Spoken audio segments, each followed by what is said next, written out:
તો ભાજપના સદસ્યતા અભિયાન મુદ્દે કોંગ્રેસે પ્રહાર કર્યા છે। રાજકોટ શહેર કોંગ્રેસ પ્રમુખે સવાલ ઉઠાવ્યા છે। ભાજપે લગાવેલા સાઇનબોર્ડ અંગે સવાલ કરવામાં આવ્યા છે। કેટલી જગ્યાએ મંજૂરી લેવામાં આવી હતી તેવો સવાલ કર્યો છે અતુલ રાજાણીએ। નાના માણસોના બોર્ડ હટાવીને દંડ કરવામાં આવે છે અને મોટા બોર્ડ ભાજપ લગાવી રહી છે।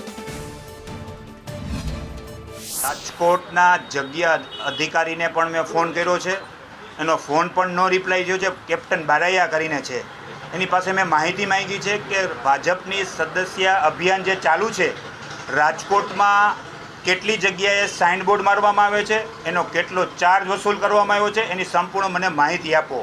પણ આજ સુધી એની ફોનની કોઈ એનો આન્સર મળ્યો નથી। આ બારામાં મ્યુનિસિપલ કમિશનરને એક પત્ર પઠાવવામાં આવશે કે રાજકોટની અંદર તમામ જગ્યાએ જે જંગલ રાજ કરી દીધું છે, અકસ્માતના ભય થાય છે, સર્કલે સર્કલે સદસ્યના બોર્ડ માર્યા છે, એનો કેટલો ચાર્જ વસૂલ કરવાનો એની સંપૂર્ણ માહિતી આપો।